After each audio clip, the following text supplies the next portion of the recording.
लोग ये पूछ रहे हैं कि आपने ऐसा क्या किया कि आज ऐसा हो गया है।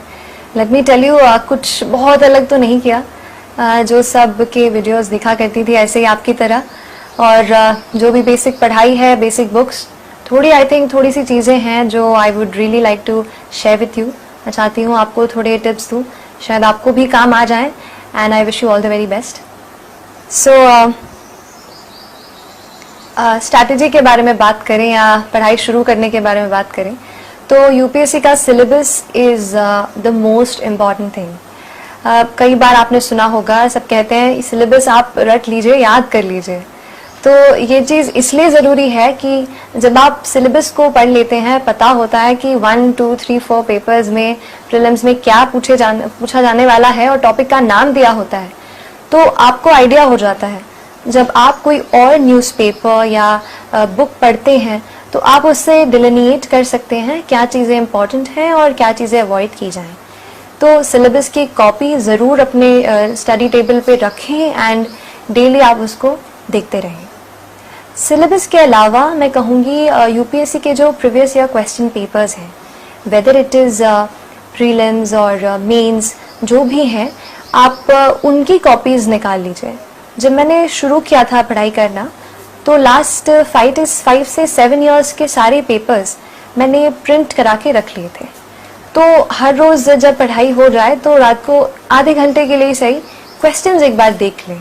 जब हम डायरेक्टली यूपीएससी के क्वेश्चंस देखते हैं, उनका स्टैंडर्ड क्योंकि अलग ही होता है किसी भी टेस्ट सीरीज़ के अलावा, तो वो हमारे दिमाग में अगर चलते रहें तो वो बहुत ज़्यादा फ़ायदा करते हैं। अगर एग्ज़ाम पैटर्न की बात करूं तो यूपीएससी जो है एग्ज़ाम सिविल सर्विस, ये 3 फेज़ में होता है। पहले prelims, then mains and finally interview. तो कई बार मतलब मैं मेरी खुद के एक्सपीरियंस से कह रही हूँ कि इसको मैंने तीनों को अलग अलग तो नहीं सोचा, लेकिन एक इंटीग्रेटेड प्रिपरेशन की, क्योंकि बुक्स भी मेजरली सेम ही रहती हैं। बस इतना कहूँगी कि as and when exam approaches, वहाँ पे थोड़ा अपना एटीट्यूड बदलना पड़ेगा। जैसे प्रीलिम्स आएगा तो थोड़े ज़्यादा ऑब्जेक्टिव और कुछ फैक्ट्स लर्न करना शुरू करना पड़ेगा एग्ज़ाम के 2-3 महीने पहले। और जब मेंस आता है तो अच्छे से आंसर राइटिंग में लगना पड़ेगा। तो ये थोड़े चेंजेस हैं, लेकिन नॉलेज वाइज बोला जाए तो आई थिंक एक इंटीग्रेटेड प्रेपरेशन अच्छा काम करती है। ऑप्शनल की बात करूं तो बहुत सारे ऑप्शनल सब्जेक्ट्स हैं। मेरा बैकग्राउंड इंजीनियरिंग रहा है और केमिकल इंजीनियरिंग अवेलेबल नहीं था सीएसई में ऑप्शनल, तो आई चोज़ सोशियोलॉजी क्योंकि I felt it was really interesting. I learned about the social structure and other areas. तो ऐसा कुछ भी नहीं, आप अपने चॉइस के हिसाब से पॉलिटिकल साइंस, अपावैड, इतने सारे, I can not even take the names, जो भी आपका ग्रेजुएशन सब्जेक्ट से अगर मेल खाता हो तो इससे बेहतर कुछ भी नहीं। या इसके अलावा आप जो भी लेना चाहते हैं आप ऑप्शनल ले सकते हैं। अगर प्रिपरेशन के एक रोड मैप की बात करें कि कैसे अपने आप को इस पूरे प्रोसेस से गाइड करना है, तो मैं ये कहूँगी make newspaper your best friend. आप कोई भी न्यूज़पेपर पढ़ सकते हैं, जनरली 2 रेकमेंडेड हैं, the Hindu and the Indian express. तो मैंने पहले तो प्रीलिम्स और मेंस के लिए द हिंदू ही पढ़ा था। इंटरव्यू का कॉल आया, उसके बाद दूसरा न्यूज़पेपर पढ़ना शुरू किया। बट आई ऑल्सो से कि न्यूज़पेपर केवल हार्ड कॉपी हम पढ़ते ही हैं, बाकी एडिटोरियल्स जो इम्पोर्टेंट कहीं और आ जाते हैं वो भी, उस पर भी थोड़ी नज़र हमें बनाए रखनी होती है। तो न्यूज़पेपर्स की बात चल रही है तो थोड़े और मैगज़ीन्स का कह दूँ तो योजना मैगज़ीन मैंने रेफ़र की थी। शुरुआत में कुरुक्षेत्र भी पढ़ी, पर फिर लगा कि योजना विल सफाइस। तो उससे होता ये है योजना से कि जो इम्पोर्टेंट टॉपिक है और या जो गवर्नमेंट की जो स्कीम्स हैं वो बहुत ही ऑथेंटिक मटेरियल हमें मिल जाता है। कहीं और वेबसाइट पे जाएंगे तो शायद कुछ काट दिया जाए, बट योजना में आपको सब कुछ एक जगह पे उस टॉपिक के बारे में बता दिया जाएगा।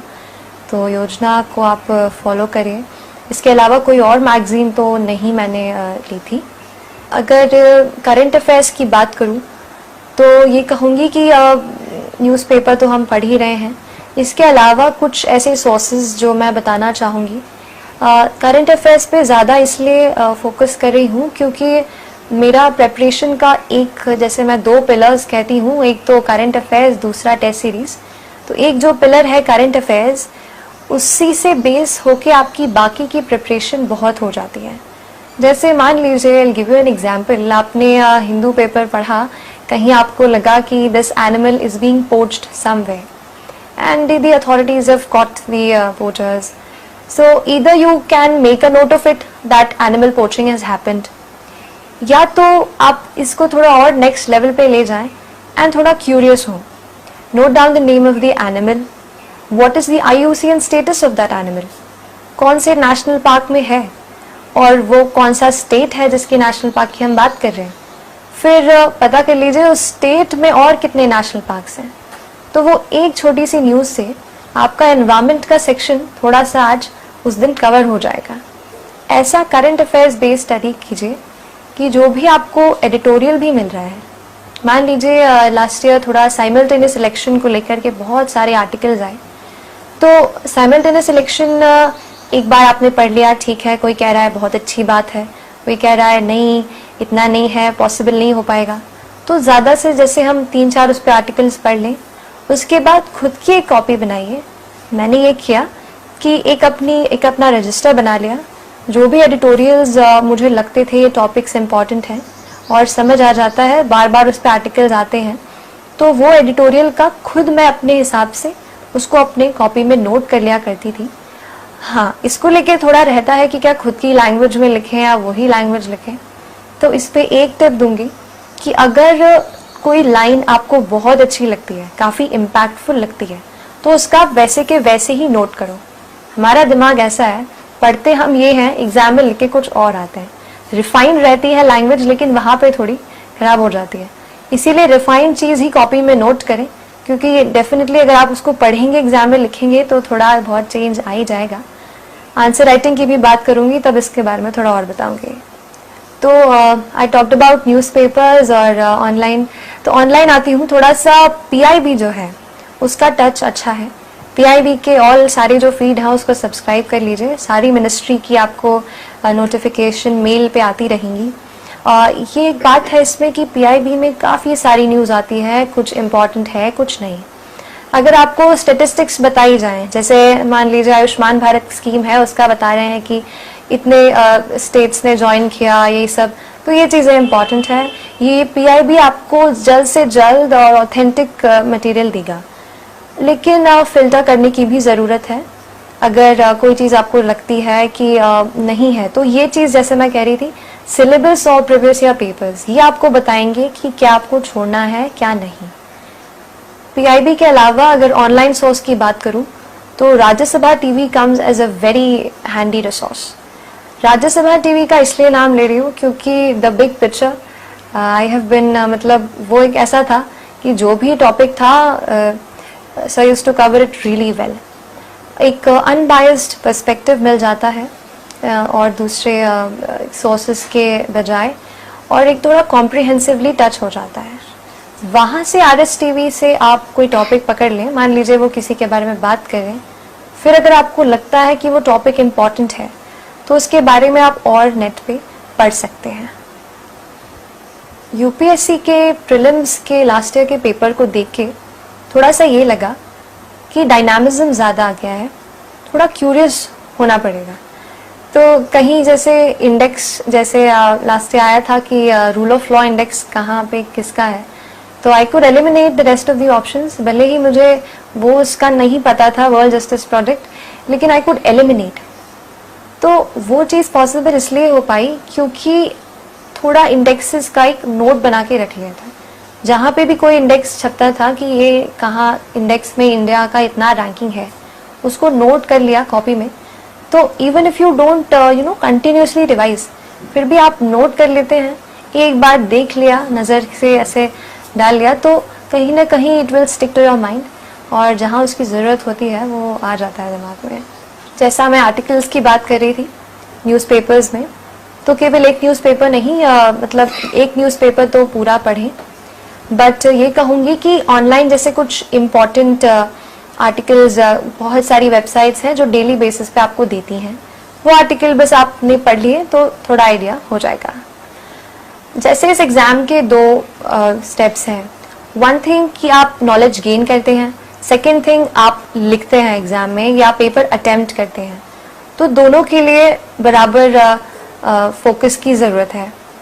जैसा अभी बताया कि नॉलेज कैसे गेन करना है, लेकिन पेपर अटेम्प्ट करते वक्त या क्या क्या कुछ डिफरेंट कर सकते हैं उसके बारे में थोड़ा बताती हूँ। अगर जनरल स्टडीज़ की कुछ स्पेशल स्ट्रैटेजी की बात करूँ तो जैसा मैंने कहा करंट अफेयर्स रहा ज़्यादातर, पर कुछ पेपर्स जैसे हमारे हैं GS1 जहाँ पे हिस्ट्री है, ज्योग्राफी है, काफ़ी स्टैटिक सा पार्ट है, तो वहाँ पे तो बुक्स डेफिनेटली पढ़नी पड़ेंगी। और कुछ और जैसे पेपर 4 है एथिक्स, तो उसके लिए तो आपको डेफिनेशंस वगैरह करनी पड़ेंगी। I talk about that in detail now. GS1 से शुरू करते हैं। GS1 में हिस्ट्री ज्योग्राफी जो बेसिक बुक्स हैं, सबसे पहले तो NCERT, that is the mother of all books. So NCERTs पढ़े सारी। इनफैक्ट आई थिंक ज्योग्राफी के लिए तो NCERTs भी 6 से लेकर 12 पढ़ लेंगे, that will be enough. History के लिए भी NCERTs I will say, like modern India जैसे, उसके लिए आप थोड़ा रेफरेंस बुक्स जैसे स्पेक्ट्रम की जो किताब है वो रेफर कर सकते हैं। और इसके अलावा सोसाइटी का जो पोर्शन पूछा जाता है वो, क्योंकि मेरा सोशियोलॉजी ऑप्शनल था तो उससे काफ़ी हेल्प मिली, बट अदरवाइज़ आप न्यूज़पेपर से और नेट से उसको पढ़ सकते हैं।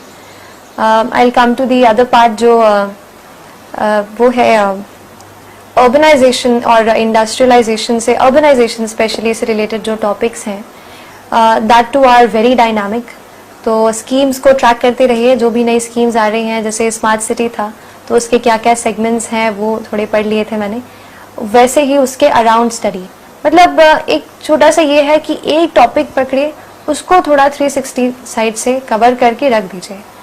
नोट्स पे आती हूँ तो मेरा ऐसा था कि खुद के नोट बनाना ज़्यादा मैं प्रेफर करती थी, and that too in a hard copy. I think it comes to different persons with different view. बहुत लोग डिजिटल भी रखते हैं, बट आई फेल्ट कि paper pen was the best. तो अपने खुद नोट्स बनाइए, उससे होता है आप खुद वो इन्फॉर्मेशन एक बार प्रोसेस कर लेते हैं दिमाग में, तो ज़्यादा ध्यान भी रहता है। और जब आप खुद की राइटिंग की चीज़ पढ़ते हैं तो मुझे ऐसा लगता है कि ज़्यादा अच्छे से समझ आता है। थोड़ा आंसर राइटिंग के बारे में बताना चाहूँगी। एक छोटा सा ऐसा पर्सपेक्टिव लेते हैं कि जब हम आंसर्स लिखते हैं वहाँ पे 50 पेजेस जो भी हमें मिलते हैं, तो वो हमारी एक स्क्रिप्ट, जो हमारे एग्जामिनर्स हैं उनके लिए तो बस एक स्क्रिप्ट होती है, एक शीट्स ऑफ पेपर होते हैं, बंडल, बट उनके लिए, बट हमारे लिए वही सब कुछ होता है जो हमारा उनके सामने रिप्रेजेंट हमारा पूरा नॉलेज है। तो कोशिश ये करनी है कि जो भी आप लिख कर आते हैं एग्जाम में उसको बेस्ट वे में लिखना है, ताकि एग्जामिनर से हाफ या 1 मार्क एक्स्ट्रा हर क्वेश्चन में स्टील कर सके। इसके लिए मैंने कोशिश की कि हर क्वेश्चन में कुछ एक्स्ट्रा पॉइंट्स, जैसे कि कोई फैक्ट कहीं पढ़ा हो, इतना % लोग हैं, इतना % कुछ भी ऐसा, या कहीं पढ़ा हो कि इतने वाले इंडेक्स में India got this ranking, you can start your answer from that, और यू कैन मेंशन इट, कहीं पे आप मेंशन कर दीजिए इसको पूरे आंसर में। तो एक ये हो गया। इसके अलावा जो हमारी रिपोर्ट्स होती हैं, कमिटी की रिपोर्ट्स आती हैं, जैसे last year question was on the report on privacy, so Shri BN Shri Krishna जो जस्टिस हैं उनकी रिपोर्ट है, वो आप मेंशन कर दीजिए। तो ये जो है एक एक दो आपको एक्स्ट्रा पॉइंट्स मेरे ख्याल से मिल सकते हैं। इसके अलावा मैंने कोशिश की थोड़ा सा एक ड्राइंग या थोड़ा सा फ्लो चार्ट जैसा कुछ अगर कहीं ड्रॉ कर पाई आंसर्स में, तो वो मैंने ड्रॉ किया। इसके लिए ना थोड़ा प्रैक्टिस कीजिए हर रोज़। इंडिया का मैप की 15 सेकेंड्स 30 सेकेंड्स में बन जाए, उससे होता ये है कि कुछ लोकेट करने का अगर चांस मिल जाए आंसर्स में, तो जल्दी से एक छोटा सा मैप बना दिया with a pen and locate करके बता दिया, थोड़ा डायग्रामेटिक भी रिप्रेजेंटेशन हो जाएगा। बस यही है कि अपना आंसर थोड़ा कैची लगेगा, थोड़ा अलग दिखेगा। अभी मार्क्स तो नहीं पता चले हैं मुझे, बट प्रॉब्ली उससे थोड़ा अच्छे मार्क्स आएंगे। Now I come to essay and ethics. essay and ethics is considered to be something different than the whole thing, क्योंकि syllabus essay का कहीं तो पूरा ही है और ethics has a different domain of its own. So ethics का if I talk to you एक entirely different subject है. उसमें दो पार्ट्स आ जाते हैं, मैंने उसको दो पार्ट में जैसे ऑलरेडी वो डिवाइडेड है.